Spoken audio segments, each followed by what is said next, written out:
Halo, perkenalkan nama saya Maska Indra Triana, dosen Prodi Teknik Sipil, Fakultas Teknik, Universitas 17 Agustus 1945, Surabaya.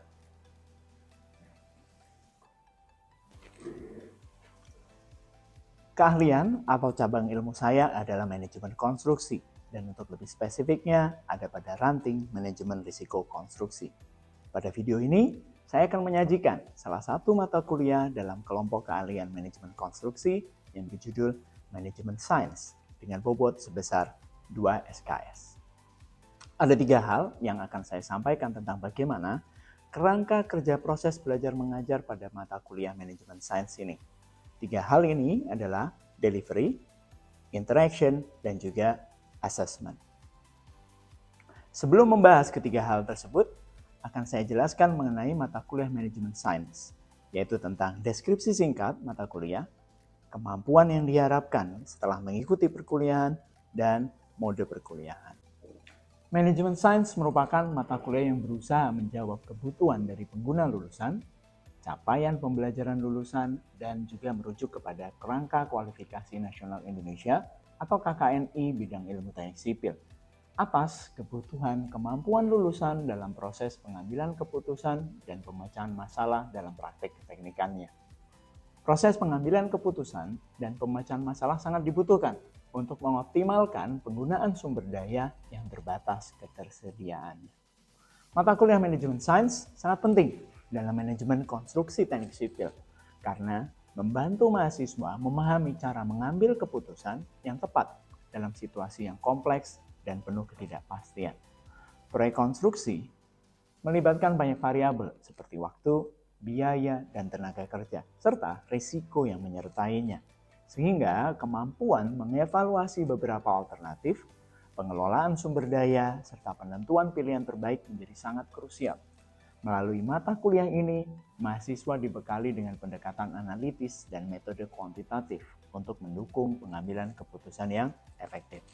Dengan mengikuti mata kuliah manajemen sains ini, mahasiswa diharapkan mampu memahami beberapa hal seperti 1. Memahami dasar pemodelan matematis dalam optimasi. 2. Mengevaluasi pemrograman linier untuk optimasi. 3. Mengevaluasi model transportasi dan penugasan. 4. Mengevaluasi metode critical path method. 5. Menganalisis metode Bayesian network. 6. Mengevaluasi metode game theory. Dan 7. Menganalisis probabilistik dalam statistik seperti yang akan saya sampaikan pada video ini pada pertemuan ke-14 dari total 16 pertemuan yang ada. Agar mahasiswa dapat mencapai kemampuan tersebut, topik-topik pengajaran pada mata kuliah ini akan disampaikan dengan metode tatap muka. Baik, kembali pada bahasan kerangka kerja proses belajar mengajar. Pertama adalah bagaimana proses pengajaran ini disampaikan kepada mahasiswa atau how to deliver-nya. Saya menggunakan 3 metode penyampaian. Yang utama adalah ceramah di kelas. Kegiatan ini didasarkan pada materi bahan ajar yang sudah disusun dan juga didukung oleh 2 textbook utama yang berjudul Management Science, karangan Bernard W. Taylor, dan Operation Research in Civil and Environmental Engineering, karangan Nicholas Lowndes. Kedua, dengan menggunakan video pembelajaran sesuai dengan RPS yang dapat diakses oleh mahasiswa secara daring melalui kanal e-learning kampus maupun bisa lewat YouTube. Hal ini bertujuan agar mahasiswa mampu mengulang kembali, fleksibel dalam waktu belajar, meningkatkan daya ingatnya dan mendukung konsep pembelajaran mandiri mahasiswa. Yang ketiga, proses delivery ini diperkuat dengan kegiatan problem-based learning dan juga case-based learning, di mana mahasiswa diberikan sebuah case ataupun problem untuk dilakukan analisis dan juga evaluasi. Problem dan case yang ada didasarkan pada artikel atau paper dari jurnal terbaru maupun kasus aktual yang ada di lapangan. Hal ini bertujuan untuk memberikan ilmu secara komprehensif, menghubungkan teori dengan praktek nyata, melatih mahasiswa berpikir kritis dan analitis, meningkatkan kemampuan pemecahan masalah, dan mendorong adanya diskusi dan kolaborasi. Berikutnya, bagaimana saya berinteraksi dengan mahasiswa. Proses interaksi utama adalah kegiatan belajar mengajar di kelas. Pada kegiatan ini saya mendorong mahasiswa untuk dapat bertanya, mengemukakan pendapatnya, dan juga berdiskusi secara langsung. Hal ini dapat terwujud dengan membuat suasana kelas menjadi nyaman dan aman tanpa takut untuk salah. Ditambah dengan topik yang relevan agar tercipta interaksi yang baik. Kedua, meluangkan waktu untuk menerima mahasiswa bertanya, klarifikasi, dan diskusi di luar kelas. Ketiga, menggunakan WhatsApp Group dalam bentuk komunikasi komunal agar dapat memberikan informasi secara cepat, merespon secara segera jika berada di luar kampus. Dalam WhatsApp Group tak jarang pula saya melempar topik-topik terhangat yang bisa dijadikan bahan diskusi di kelas nantinya. Lalu yang keempat, saya menggunakan e-learning kampus yang disebut dengan ELITAK. ELITAK digunakan sebagai platform e-learning di mana bahan ajar, sumber maupun penugasan terintegrasi menjadi satu. Mahasiswa dapat mengakses bahan ajar secara daring, menerima penugasan dan juga pengumpulan penugasan. Selain itu, proses feedback dari evaluasi juga dilakukan di ELITAK, sehingga mahasiswa dapat langsung mengetahui hasil feedback dari evaluasinya. Yang terakhir, berkaitan tentang assessment atau bagaimana proses penilaian dilakukan. Di awal perkuliahan, saya selalu menjelaskan rencana pembelajaran semester atau RPS untuk 16 pertemuan ke depan agar disepakati bersama. Di dalamnya terdapat rubrik penilaian, komposisi penilaian, dan rencana tugas mahasiswa atau RTM. Hal ini bertujuan agar pengajar dan mahasiswa memiliki acuan yang sama dan juga agar mahasiswa mengetahui lebih awal terkait rencana pembelajaran dan diharapkan mahasiswa dapat mempersiapkan strategi perkuliahan untuk mendapatkan nilai yang memuaskan. Berikut adalah contoh RTM, rubrik penilaian, dan komposisi penilaian mahasiswa. Selanjutnya, saya akan menampilkan cuplikan perkuliahan Manajemen Sains pada pertemuan ke-14 seperti yang ada di RPS dengan materi probabilistik dalam statistik. Oke, Assalamualaikum warahmatullahi wabarakatuh. Selamat pagi semua. Gimana kabarnya? Kira-kira kalau Indonesia lolos atau enggak? Apa keyakinan Anda Indonesia lolos? Apa? Oh, pelatihnya baru.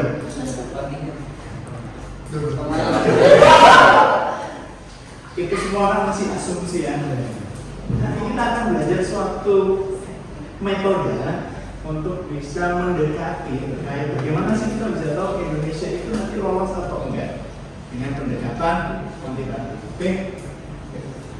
Saya mulai di RPS dulu ya. Jadi seperti yang kita sepakati bersama dari awal perkuliahan. Kita sekarang ada di minggu berapa?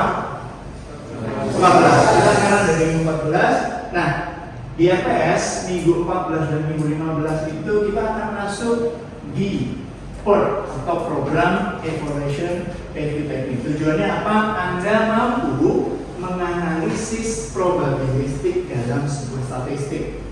Dan nanti kita akan bahas kaitannya dalam teknik sipil itu seperti apa sih? Mengapa ada pembahasan probabilistik dengan menggunakan statistik dalam teknik sipil? Yang akan kita kejar, kita akan belajar tentang konsep probabilistik itu apa, dasarnya seperti apa, waktu aktivitas probabilistik, distribusi normal, nanti kita juga akan belajar tentang time estimate, variance, sampai ke nilai probabilitas. Oke. Untuk pustakanya, buku Taylor kita bisa lihat di halaman 124, lalu bukunya di Operational Research itu kita lihat di halaman 96. Oke. Pembelajaran ini kita kuliah, nanti juga ada diskusi, pembelajaran kolaboratif, dan kita akan banyak membahas tentang studi kasus. Untuk bobot di pertemuan 14-16 ini adalah 15%, dan ini adalah sub CTMK ke-6. Ya, saya masuk sedikit ke komposisi penilaian ya. Jadi di rubrik penilaian kita di sub CTMK ini kita akan memiliki dua output. Akan ada quiz dan juga ada tugas tertulis. Di mana untuk quiz indikator skornya seperti ini, Anda bisa lihat di website Prodi ataupun bisa download di websitenya ELITAK ya. Jadi akan ada quiz dan juga tugas tertulis dengan bobotnya quiz 20%, lalu tugas tertulis kita nanti ada 80%.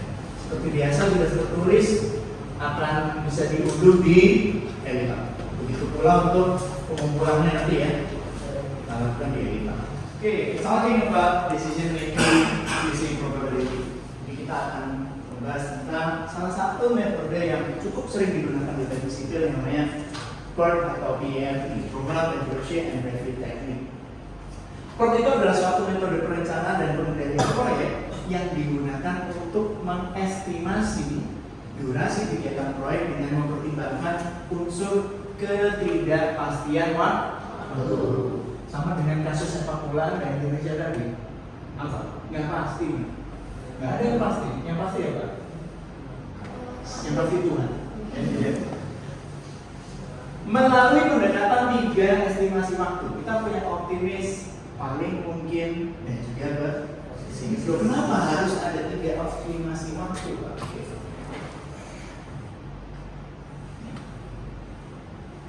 Pertama, karena mewakili ketidakpastian. Dalam dunia nyata nggak ada yang pasti. Orang Jepang bilang kasita ya, apa ya. Orang yang mengandalkan hari esok itu masih ada, berarti orang bakal. Karena nggak ada yang pasti. Besok itu bisa saja kamu dapat undian, atau bisa saja besok terjadi hal yang tidak diinginkan. Ini nggak ada yang pasti. Kalau di proyek, cuaca, keterlambatan material, pembayaran yang terlambat, masalah di lapangan, kecelakaan kerja, semuanya adalah faktor-faktor yang tidak pasti. Bisa saja bagus, bisa saja buruk. Sehingga dalam pendekatan PERT ini kita dikenalkan dengan 3 estimasi waktu. Yang pertama, optimis, yang paling belakang pesimis, dan yang tengah adalah ya yang paling sering muncul. Paling mendekat. Kedua, memberikan gambaran lebih realistis. Ketika kita menggunakan hanya satu estimasi waktu tunggal saja, ya, satu estimasi waktu tunggal saja, maka kita tidak bisa memastikan apakah itu benar atau tidak, dan kita terlalu yakin gitu dalam memberikan prediksi atau probabilitas atau ukuran ketika hanya menjawab dengan satu estimasi waktu. Sehingga dengan 3 estimasi waktu ini, manajer project satu bisa menghitung rata-rata waktu harapan atau expected time. Kedua, bisa memprediksi variasi dan kemungkinan terlambat. Ya, kalau lebih cepatnya itu bisa terukur, kalau terlambat pun juga bisa terukur karena ada sebuah rentang di situ. Lalu berikutnya melakukan analisis risiko lebih baik.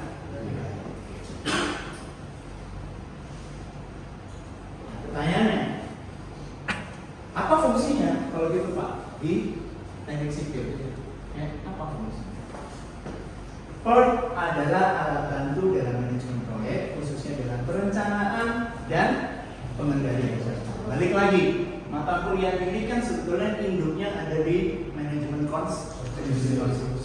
Lebih spesifik lagi di manajemen risiko konstruksi. Maka berbicara dalam manajemen konstruksi atau manajemen risiko konstruksi, kita sebenarnya punya 3 constraint gitu. Biaya, mutu. Yang terakhir apa? Biaya, mutu, waktu. Masih Pak.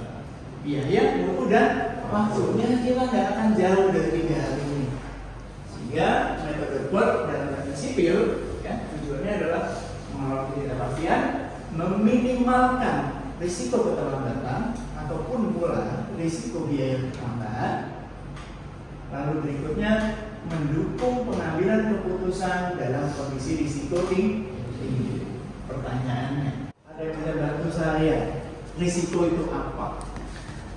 Oke, silakan. Risiko itu adalah kemungkinan terjadinya suatu peristiwa yang tidak kita inginkan.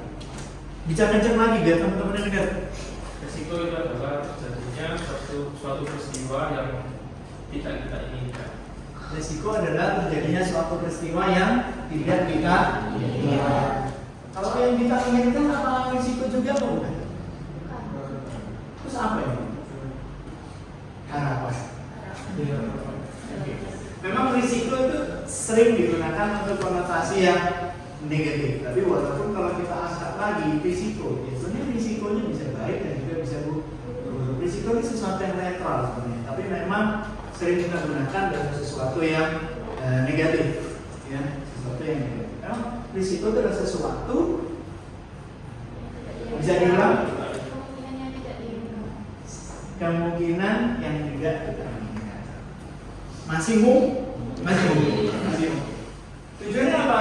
Kita sebagai manajer proyek nanti bisa menyusun rencana mitigasi, mungkin nanti bisa menambahkan buffer waktu kalau proyek itu atau sub pekerjaan itu mengalami pelambatan, dan juga mengalokasikan sumber daya ekstra pada jalur-jalur yang kritis. Sehingga pertanyaannya lebih spesifik lagi, what is probability? Apa itu probabilitas? Kita kenalan dulu sama probabilitas. Anda bisa bantu saya? Probabilitas itu apa? Oke, selamat. Peluang atau kemungkinan suatu kejadian yang akan terjadi. Kita udah lihat apa itu definisi probabilitas dari teman Anda ini. Saya akan coba praktikkan konsep probabilitas kami. Kosong ya? Ini bukan sulapan. Kosong ya? Saya punya 5 warna nih. Merah, biru, hijau, ungu, kuning. Pertanyaan SD buat Anda. Berapa probabilitas saya mengambil satu buah balok untuk warna kuning? 1 dari 5. Kamu mau ambil warna apa nih? Merah. Merah ya? Berapa probabilitas dia ambil merah? 1. Dia dapatnya hijau. Berarti kan nggak sesuai ya?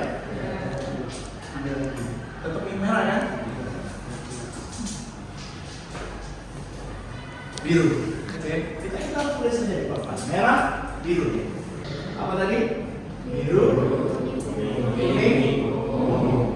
Saya tadi ambil pertama untuk ingin dapat kuning, langsung dapat kuning.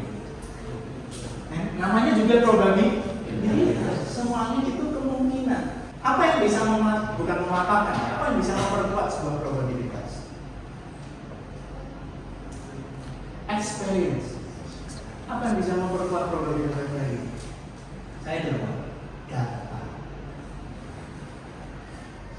Bagaimana cara kita bisa meminimalisir terkait probabilitas tadi? Pakai data, pakai pengalaman. Kalau kita lihat 5 hari terakhir, hujan atau enggak? Berapa kali hujan dalam 5 hari itu? 2 terhadap 5. Maka kira-kira besok hujan nggak? Masih hujan ya? Tapi tetap ini dari peluang hujan tadi, semisal ini hari untuk masih ingat hari ya. Misalnya Senin, Selasa, Rabu. Senin hujan, Selasa hujan, hari ini hujan. Kamis apa? Ya kita kesampingkan urusan yang punya hujan ya. Tapi kalau kita pakai data dan experience, Senin hujan, Selasa hujan, Rabu hujan, Kamis hujan. Ya, jadi saya membawa Anda ke konsep probabilitas itu seperti itu. Memang nggak pasti, tapi probabilitas ini bisa kita, yang sesuatu yang lebar ini bisa kita kerucutkan untuk menjadi range tadi. Kalau yang ditanya orang sudah bekerja 15 tahun dalam dunia pengecoran, tanya bisa jawab ya? Bisa. Apa itu ya berarti? Probabilitas itu bisa diperkecil dengan apa? Pengalaman, dengan data. Ya, ini masih ada kaitannya dengan probabilitas ya. Jadi Anda pilih digigit hiu atau digigit nyamuk? Digigit nyamuk. Saya ceritain. Digigit hiu, probabilitasnya mau digigit hiu 0,00003%. Kamu tahu digigit nyamuk berapa probabilitasnya? Di atas 1%, dan itu bisa bikin mati. Loh, kok bisa begitu? Karena kita pakai probabilitas, pakai nilai gitu. Orang yang meninggal karena demam berdarah lebih banyak daripada orang yang meninggal digigit hiu. Probabilitas adalah ukuran numerik yang mencerminkan kemungkinan terjadinya terjadinya suatu peristiwa. Dalam kerangka kerja matematika, ya, kuantitatif di sini kita pakai, probabilitas dikuantifikasi sebagai angka antara 0 dan 1. Dikotomus, biner, 0 atau 1. Yes or no. Probabilitas menyediakan cara untuk mengukur dan memprediksi ketidakpastian yang melekat dalam fenomena acak dan memungkinkan pengambilan keputusan yang rasional dalam situasi di mana hasilnya tidak pasti. Itu target utama kita. Penerapannya dalam desain struktur, misal probabilitas digunakan untuk memperhitungkan variabel dalam kekuatan material dan juga beban dan memastikan bahwa struktur memiliki tingkat keandalan yang dapat diterima. Berarti probabilitas beserta di situ. Masih ingat, setiap Anda mata kuliah struktur pasti ada yang namanya faktor entah itu tarik, tekan, lentur, pasti dikalikan 0,9875, benar nggak? Artinya apa? Semakin dia mendekati 1, maka semakin yakin dia dengan perhitungannya atau rumus itu. Semakin kecil, semakin tidak yakin. Bukan pada proses menghitungnya, tapi pada proses ketika dia dilakukan di lapangan. Oke, kita masuk ke PRT-nya atau program referensi review tekniknya. Saya sudah yakin bahwa Anda sudah hafal bahwa di PRT ada 3 estimasi waktu. Apa itu? Waktu optimis, waktu pesimis. Data-data ini memang diisi berdasarkan apa? Berdasarkan dari experience pengalaman. Bukan sesuatu angka yang diisi berdasarkan acak, tidak. Ya. Jadi konsep probabilitasnya itu kita bangun. Sehingga kalau kita bawa ke rumusnya, di mana rumusnya adalah ketersediaan T sama dengan A plus 4M plus B.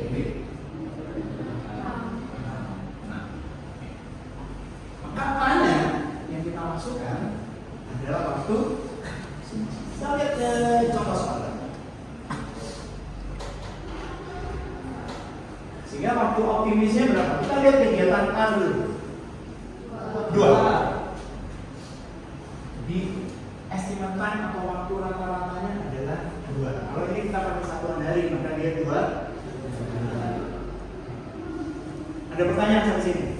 Saya Oh, senang. yang tadi dari 4. Yang mana? 4N. Oh ini, kenapa ini dikali 8? Oh, pertanyaan bagus. Ini adalah bell curve atau kurva distribusi normal atau kurva yang mewakili terhadap, bisa dibilang hampir seluruh aspek kehidupan itu diwakili dari kurva ini di dunia. Berapa rata-rata tinggi orang Indonesia? 160 ada di mana? Ada nggak yang tinggi 170? Banyak apa sih? Ada nggak yang tingginya 140? 150? Ada kan? Banyak atau dikit? Kembali lagi pertanyaan Anda, kenapa dia dikatakan 4? Balik lagi ke situ. Probabilitas terjadinya atau munculnya kejadian normal itu akan lebih banyak jika dibandingkan optimistic time sama pesimis time. Dan di bell curve ini dinyatakan jumlahnya sebanyak 4 kalinya. Sebanyak 4 kalinya. Itu kenapa dikatakan kalau 6 jumlah variabelnya ada 6, 1, 2, 3, 4, 5. Karena pertanyaan tadi sudah ditanyakan, saya mau kasih pertanyaan. Bantu saya hitung untuk kegiatan C dan kegiatan E untuk estimated time.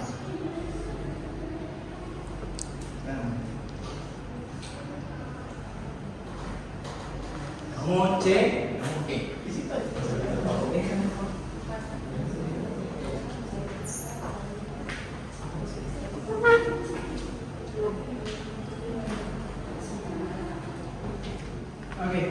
Untuk kegiatan mana nih? Jawab E ya. Ini untuk kegiatan E dan ini untuk kegiatan C. Ini merupakan nilai expected time dari kegiatan C dan E. Jadi dari sini Anda sudah bisa, ya, Anda sudah bisa untuk mengaplikasikan bagaimana perhitungan estimated time di sini, sehingga ujungnya apa? Kalau boleh tahu, tugas, ya. Kuis akan kita laksanakan minggu depan. Minggu ini Anda akan saya beri tugas. Oke, ini tugasnya. Pertama, materi ini seperti biasa sudah ada di Evita, Anda sudah bisa unduh, ya. Tolong catatan hari ini diperhatikan dengan baik, dan ini adalah tugasnya. Tugas ini juga sudah ada di Evita, dan seperti biasa pengumpulannya di mana? Oke, kita ya. Baik secara online dan juga nanti tolong disajikan dalam bentuk offline, bisa dikumpulkan di ruang tunggu. Soalnya yang saya jelaskan dulu untuk tugas ini ya, tugas BMT, tujuannya adalah mahasiswa mampu merencanakan dan menjadwalkan dan mendesain proyek. Di tugas ini sudah ada deskripsinya, ya, terkait apa itu PERT, ya, dan begitu pula juga untuk soalnya. Nah, sampai kegiatan J. Oke, clear? Jelas? Ada yang mau ditanyakan terkait tugas ini? Oke, kalau memang sudah nggak ada pertanyaan, saya mau tanya balik. Ya, saya mau evaluasi dulu. Apa yang kita dapatkan hari ini? Tanya. Yang bisa jawab boleh pulang. Pertanyaannya, apa fungsi PERT, Program Evaluation Review Teknik di teknik sipil? Apa fungsinya? Tadi udah kita bahas. Ada yang bisa bantu? Ini mana tangan? Coba. Silakan. Fungsinya itu ada tiga. Nah. Pertama mengelola ketidakpastian waktu. Mengelola ketidakpastian waktu. Nah, pertanyaan terakhir untuk evaluasi kita pertemuan hari ini ya. Apa fungsi PERT dalam manajemen risiko konstruksi? Tadi udah kita bahas tadi. Raise your hand. Ya. Menyusun rencana mitigasi. Oke, bisa, benar. Menyusun rencana mitigasi. Ada yang lain? Ya, Mas. Mengalokasikan sumber daya ekstra pada biologis. Resources. Jadi PERT ini sangat bermanfaat dalam alokasi sumber daya. Mau orang, mau alat, mau material, dan lain sebagainya. Oke, terima kasih. Minggu depan pengumpulan tugas dan juga ada quiz ya. Oke, ada yang mau tanya lagi terakhir? Aman semua? Oke, terima kasih atas perhatiannya. Kita jumpa minggu depan. Assalamualaikum warahmatullahi wabarakatuh. Selamat siang. Berikut adalah cuplikan dari proses belajar mengajar saya di kelas. Terima kasih atas perhatiannya, semoga bermanfaat. Sampai jumpa.